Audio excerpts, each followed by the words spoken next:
ലോകത്തിലേക്ക് കേരളത്തിന്റെ വികസന കവാടം തുറക്കുകയാണ്. അതിന് സാക്ഷ്യം വഹിച്ചതാകട്ടെ നരേന്ദ്രമോദി തന്നെയാണ്. നരേന്ദ്രമോദിയുടെ അതായത് ബി.ജെ.പി. കേന്ദ്രത്തിൽ ഭരണമുള്ളത് കൊണ്ട് മാത്രമാണ് വിഴിഞ്ഞമെന്ന പദ്ധതി നമ്മുടെ തിരുവനന്തപുരത്ത് യാഥാർത്ഥ്യമായത്, അതായത് കേരളത്തിൽ യാഥാർത്ഥ്യമായത്. ഇല്ലായിരുന്നുവെങ്കിൽ ആ വിഴിഞ്ഞം പദ്ധതി സാധാരണ പദ്ധതികളെ പോലെ അല്ലെങ്കിൽ സാധാരണ ഏറ്റവും മഹത്തായ പദ്ധതികളെ പോലെ ഉറങ്ങിക്കിടക്കുമായിരുന്നു സർക്കാർ ഫയലുകളിൽ. കേന്ദ്ര സർക്കാരിന്റെ ഒരൊറ്റ ഇനിഷ്യേറ്റീവ് കൊണ്ട് മാത്രമാണ് വിഴിഞ്ഞത്ത് ഇപ്പോൾ നമ്മൾ കേരളത്തിലെ എല്ലാവർക്കും പറയാൻ പറ്റുന്ന ഒരു പദ്ധതി തന്നെ നരേന്ദ്രമോദി കൊണ്ടുവന്നത്. പക്ഷേ വർഷങ്ങളായി അത് ഇടതുപക്ഷമാണ് ഇതിനെല്ലാത്തിനും വിഴിഞ്ഞം പദ്ധതി കൊണ്ടുവന്നതിന്റെ താക്കോൽ എന്നാണ് പിണറായി വിജയനൊക്കെ അഭിപ്രായപ്പെടുന്നത്. വി.ഡി. സതീശനും അല്ലെങ്കിൽ UDF-ഉം ഒക്കെ അഭിപ്രായപ്പെടുന്നത് ഇതെല്ലാം UDF-ന്റെ ഒരൊറ്റ കെട്ടുകൊണ്ടാണ്, അല്ലെങ്കിൽ അവരാണ് വിഴിഞ്ഞം പദ്ധതിയുടെ ഒരു സൃഷ്ടാവ് എന്നൊക്കെയാണ് അവർ പറയുന്നത്. വിഴിഞ്ഞം പദ്ധതിയുടെ ക്രെഡിറ്റ് ആദ്യം പോകുക മോദിക്ക് തന്നെയാണ്. കാരണം ഓരോ സംസ്ഥാനങ്ങളിലും കൃത്യമായി എന്തൊക്കെ വികസനം വേണമെന്ന് മോദിക്ക് നന്നായി അറിയാം.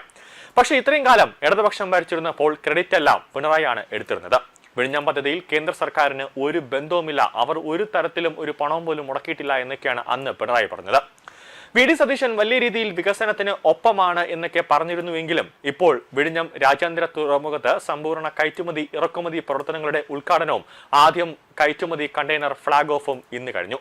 പക്ഷേ V D. Satheesan Thiruvananthapuram mayor V രാജേഷിനോ കേന്ദ്രമന്ത്രി സർബാനന്ദ സോനോവാളിനെ ഒന്നും തന്നെ ക്ഷണിച്ചില്ല എന്നുള്ളത് ഒരു വിവാദത്തിന് തിരികെ കൊളുത്തിയിട്ടുണ്ട്. ബി.ജെ.പി. നേതാക്കളെ വി.ഡി. സതീശൻ അടുപ്പിക്കാത്തത് മുഴുവൻ അത് ക്രെഡിറ്റ് തട്ടിയെടുക്കാനാണോ എന്നൊരു സംശയമുണ്ട്. ഇതെല്ലാം വി.ഡി. സതീശൻ വന്നതോടുകൂടിയാണ് വിഴിഞ്ഞത്ത് വീണ്ടും ഒരു ഉണർവ് അല്ലെങ്കിൽ ഒരു ഉന്മേഷം വന്നത് എന്നൊക്കെ ജനങ്ങളെ ബോധ്യപ്പെടുത്താൻ വേണ്ടി കാണിക്കുന്നതാണോ എന്നൊരു സംശയം കൂടിയുണ്ട്. കേരളത്തിലെ 2 വൻകിട തുറമുഖങ്ങളെയും 18 മിനി തുറമുഖങ്ങളെയും ബന്ധപ്പെടുത്തിയുള്ള ഒരു വികസന കുതിപ്പിന്റെ പുതിയ കാഴ്ചപ്പാടായ മിഷൻ സമുദ്രയ്ക്കും ഔദ്യോഗിക തുടക്കമായിരിക്കണം. യൂറോപ്പിലേക്കുള്ള വിഴിഞ്ഞത്ത് നിന്നുള്ള ആദ്യ 2 കയറ്റുമതി കണ്ടെയ്നറുകൾ മുഖ്യമന്ത്രി ഫ്ളാഗ് ഓഫ് ചെയ്തിട്ടുണ്ട്. കേരളത്തിന്റെ വികസന ചരിത്രത്തിലെ സുപ്രധാന ദിനമാണ് ഇന്നത്തേതെന്ന് മുഖ്യമന്ത്രി പറയുകയാണ്. ലോകത്തിലേക്കുള്ള കേരളത്തിന്റെ വികസന കവാടമാണ് ഇന്ന് തുറന്നിട്ടുള്ളത്. ഇതിനെ രാജ്യത്തിന്റെയും സംസ്ഥാനത്തിന്റെയും വളർച്ചയ്ക്ക് എങ്ങനെ പ്രയോജനപ്പെടുത്തണമെന്നതാണ് നമ്മുടെ മുന്നിലുള്ള വെല്ലുവിളി. 6 ഭൂഖണ്ഡങ്ങളിലെ നിരവധി തുറമുഖങ്ങളിലേക്ക് ഇനി വിഴിഞ്ഞത്തിന് നിന്ന് നേരിട്ട് ചരക്ക് കയറ്റി അയക്കാം. അത് മറ്റൊരു തുറമുഖത്തേക്ക് എത്തിച്ച് മറ്റു കപ്പലുകളിൽ മാറ്റി കയറ്റേണ്ട സാഹചര്യം ഇനി ഉണ്ടാകില്ല.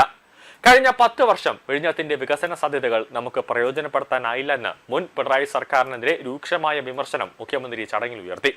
വിഴിഞ്ഞം തുറമുഖത്തെ റെയിൽവേ റോഡ് ബന്ധം മുൻ സർക്കാരിന് സ്ഥാപിക്കാൻ കഴിഞ്ഞിരുന്നുവെങ്കിൽ ഇന്ന് ഈ തുറമുഖത്തിന് കിട്ടുന്ന നേട്ടത്തിന്റെ 100 ഇരട്ടി നേട്ടം നമുക്കുണ്ടാക്കാൻ കഴിയുമായിരുന്നു എന്നാണ് വി.ഡി. സതീശൻ പറഞ്ഞത്.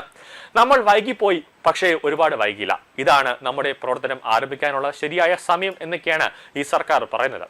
ഈ സർക്കാർ വന്ന് 100 ദിവസത്തേക്ക് മുമ്പ് തന്നെ വിഴിഞ്ഞം റിംഗ് റോഡിന് 3200 കോടി രൂപ നൽകാനുള്ള തീരുമാനമെടുത്തു. നേരത്തെയാണ് ആ തീരുമാനം എടുത്തിരുന്നതെങ്കിൽ 1600 കോടി രൂപ മതിയായിരുന്നുവെന്നാണ് മുഖ്യമന്ത്രി പറഞ്ഞത്.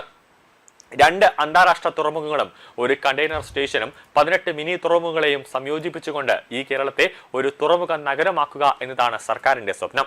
അതിനാണ് ഇന്ന് മുതൽ മിഷൻ സമുദ്ര ആരംഭിക്കുന്നത്. കേരളത്തിന് ഒരുപാട് പരിമിതികളുണ്ട്.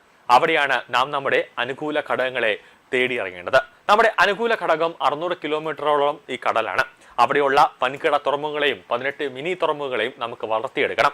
അതിനു വേണ്ടത് സ്വകാര്യ നിക്ഷേപമാണ്. അതിനുള്ള ചർച്ചകൾ സർക്കാർ ആരംഭിച്ചു കഴിഞ്ഞു എന്നാണ് വി.ഡി. സതീശൻ പറയുന്നത്. കാരണം വിഴിഞ്ഞത്ത് എന്തെങ്കിലും തരത്തിലുള്ള ഒരു പണികൾ അല്ലെങ്കിൽ എന്തെങ്കിലും തരത്തിലുള്ള ഒരു പദ്ധതികൾ കൊണ്ടുവരണമെങ്കിൽ തന്നെ അവിടെ കേന്ദ്ര പോർട്ട് മന്ത്രാലയത്തിന്റെ അല്ലെങ്കിൽ കേന്ദ്ര സർക്കാരിന്റെയൊക്കെ ഒരു അനുമതി വേണം. അതായത് പിന്നിൽ നിന്നുകൊണ്ട് കേന്ദ്ര സർക്കാർ എല്ലാ കാര്യങ്ങളും നമ്മുടെ സംസ്ഥാന സർക്കാർ ആവശ്യപ്പെടുന്ന എല്ലാ കാര്യങ്ങളും ചെയ്തു കൊടുക്കുന്നുണ്ട്. പക്ഷേ ആ എത്തുന്ന സമയത്ത് വി.ഡി. സതീശൻ അതിന്റെ ക്രെഡിറ്റ് തട്ടിയെടുക്കുന്ന ഒരു രീതിയാണ് ഇപ്പോഴും ഉണ്ടാവുന്നത്.